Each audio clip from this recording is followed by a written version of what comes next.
सुदर्शन चक्र दुनिया का सबसे शक्तिशाली शस्त्र, जिसने दुनिया से काफी सारी बुराइयां मिटाई और पापियों का नाश किया। महाभारत काल में चाहे समय को रोकना हो या शिशुपाल का वध करना हो, इस चक्र ने भगवान श्री कृष्ण का खूब साथ दिया।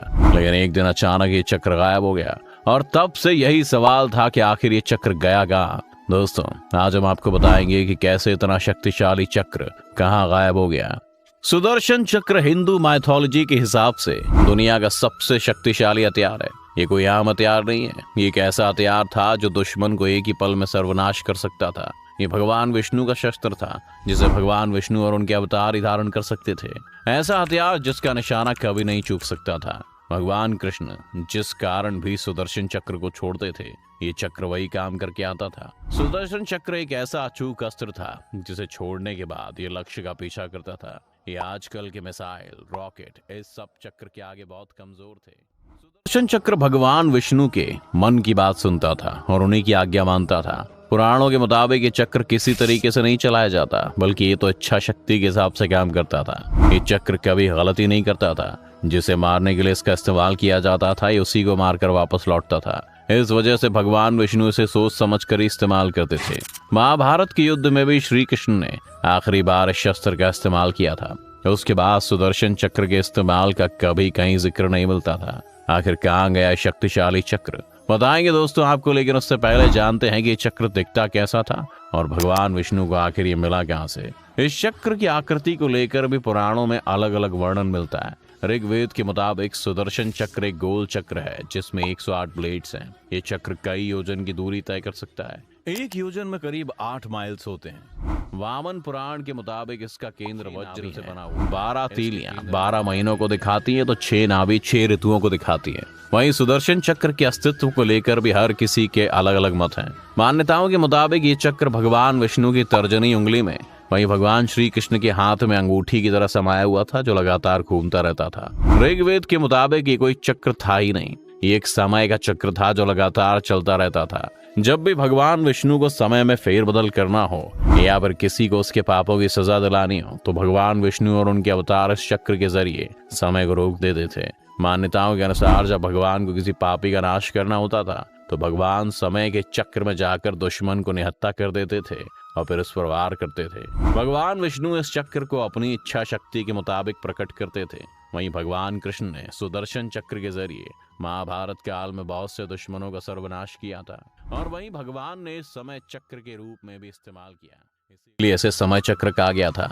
इस चक्र के जरिए श्री कृष्ण समय को रोक कर रख सकते थे, समय के पीछे जा सकते थे, समय के आगे भी जा सकते थे। इस समय चक्र का इस्तेमाल श्री कृष्ण ने महाभारत में जयद्रथ के वध के लिए किया था। दरअसल जब अर्जुन के पुत्र अभिमन्यु को चक्रव्यूह में फंसाकर जयद्रथ ने अभिमन्यु की हत्या कर दी थी, तब अर्जुन ने अपने बेटे की हत्या का बदला लेने के लिए प्रतिज्ञा की थी कि वह अगले दिन सूर्यास्त होने के पहले ही जयद्रथ की हत्या कर देगा, वरना वह खुद को जलाकर खत्म कर लेगा। अगले दिन कौरवों की सेना शाम तक जयद्रथ की रक्षा करती रही और अंत में जब अर्जुन निराश हो गया, तब भगवान श्री कृष्ण ने अपनी माया की और कुछ देर के लिए सूर्य को छिपा दिया ताकि कौरवों को भ्रम हो सके। जब कौरव बहुत खुश हुए और अर्जुन बहुत निराश, तब कृष्ण ने अपनी माया समेट ली और सूर्य को वापस उदय कर दिया। ये देखकर जयद्रथ घबरा गया और उसे अपनी मौत सामने दिखने लगी। उस समय श्री कृष्ण ने सुदर्शन चक्र के जरिए समय को कुछ पल के लिए रोक दिया था और कौरवों को भ्रमित कर दिया था। इसके अलावा जब अर्जुन युद्ध से घबराए हुए थे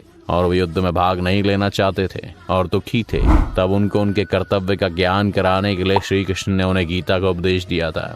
उस समय भी श्री कृष्ण ने अर्जुन को गीता का ज्ञान देते हुए समय को सुदर्शन चक्र की सहायता से रोक दिया था और अर्जुन को ये ज्ञान दिया था। बाद में उन्होंने इसी चक्र की मदद से वापस सब कुछ पहले जैसा ही कर दिया था। दोस्तों, इन्हीं सब बातों को लेकर लोगों के अलग अलग मत हैं। कुछ का कहना था कि ये चक्र भौतिक हथियार था ही नहीं, ये तो बस भगवान विष्णु की इच्छा शक्ति से पैदा होता था और भगवान विष्णु इसे जिस तरह से चाहे इस्तेमाल कर सकते हैं। ये भगवान विष्णु की इच्छा शक्ति से पैदा होने के बाद हवा और आग के संयोग से अपना काम करता था। वहीं कुछ लोगों का मानना था कि सुदर्शन चक्र एक भौतिक हथियार था जो भगवान विष्णु और उनके अवतारों को ही मिलता था और सिर्फ वही से चलाने की विधि जानते थे। पौराणिक कथाओं के मुताबिक सुदर्शन चक्र की उत्पत्ति को लेकर अलग अलग कथाएं जुड़ी हुई थी। शिव पुराण के मुताबिक एक भौतिक अस्त्र ही था और ये विज्ञान के मुताबिक बहुत शक्तिशाली बनाया गया था। इस चक्र की उत्पत्ति के लिए कई सारी कथाएं फेमस हैं, पर सबसे ज्यादा प्रचलित ये कथा है कि चक्र भगवान शिव ने भगवान विष्णु को दिया था। दरअसल एक बार राक्षसों ने देवताओं का जीना दुश्वार कर दिया था। वो हर जगह लोगों को परेशान करते रहते थे और देवता ऐसी बात से दुखी थे। तब सभी देवता मिलकर भगवान विष्णु के पास गए और उनसे मदद मांगी कि वो राक्षसों को मार सकें। तब भगवान विष्णु ने जब उन राक्षसों को मारने की कोशिश की, तब उन्होंने देखा कि राक्षसों के पास एक अनोखी शक्ति थी।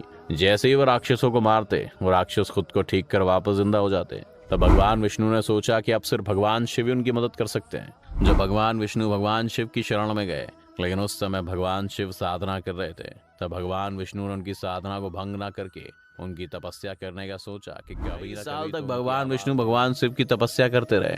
जब भगवान विष्णु भगवान शिव की उपासना कर रहे थे, तब वो रोज भगवान शिव को 1000 कमल के फूल चढ़ाते थे। उनकी भक्ति को देखते हुए एक बार भगवान शिव ने विष्णु जी की परीक्षा लेने की सोची।